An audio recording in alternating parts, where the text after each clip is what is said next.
శ్రీ మహాగణాధిపతే నమః. శ్రీ గురుభ్యో నమః. శ్రీ పరాభవనామ సంవత్సరం మిథునరాశి ఫలితాలు.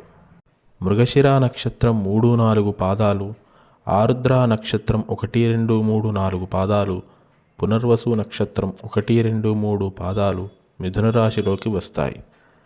ఈ సంవత్సరం మిథునరాశి వారికి ఆదాయం 8, వ్యయం 11, రాజపూజ్యం 1, అవమానం 7.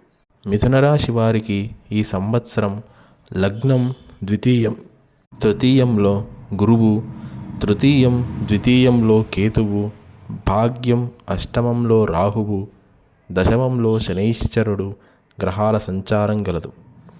శనిగ్రహ స్థానాన్ని, గురుగ్రహ స్థానాన్ని పరిశీలించుకుని తగిన శాంతిక్రతువులు జరిపించడం సత్ఫలితాలనిస్తుంది. ఈ రాశిలో జన్మించిన వారు సుబ్రహ్మణ్య పాశుపత హోమం జరిపించడం అన్ని విధాలా శుభప్రదం. ఈ సంవత్సరం ఆదాయంలో మంచి పురోగతి కలుగుతుంది. అనుకున్న కార్యక్రమాలు అనుకున్న సమయానికి జరిగి మంచి ఫలితాలను అందుకోగలరు.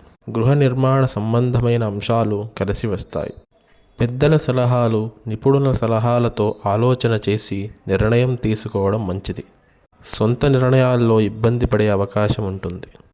కుటుంబపరమైనటువంటి వ్యవహారాలలో అనుకూలంగా ఉంటుంది. ఇక తీరవు ఈ సమస్యలు ఇంతే అని అనుకున్న సమస్యలు సానుకూలంగా మారుతాయి. ఆరోగ్య విషయాలలో జాగ్రత్త అవసరం. నడుం నొప్పి, కీళ్ల నొప్పులు, అలసటతో బాధపడే అవకాశం ఉంటుంది. వాతావరణంలో వచ్చే మార్పుల కారణంగా ఎక్కువ ఒత్తిడికి గురవుతారు. విద్యాపరమైన అంశాలు అనుకూలంగా ఉంటాయి. పెద్దవాళ్ల సహాయ సహకారాలు మీకు అంతంత మాత్రమే లభిస్తాయి. ఈ సంవత్సరం ఉద్యోగులకు అనుకూలమైన కాలం. శ్రమకు తగిన ఫలితం పొందుతారు. రాజకీయ నాయకులకు శనిబలం వలన ప్రజలలో మంచి గుర్తింపు లభిస్తుంది. విద్యార్థులకు జ్ఞాపక శక్తి బాగుంటుంది. కళాకారులకు మధ్యస్థంగా ఉంటుంది. వ్యవసాయదారులకు అనుకూలమైన సంవత్సరం. శనైశ్చరుడు దశమస్థానమందు సంచారం వలన ధార్మికమైన జీవనం గడుపుతారు.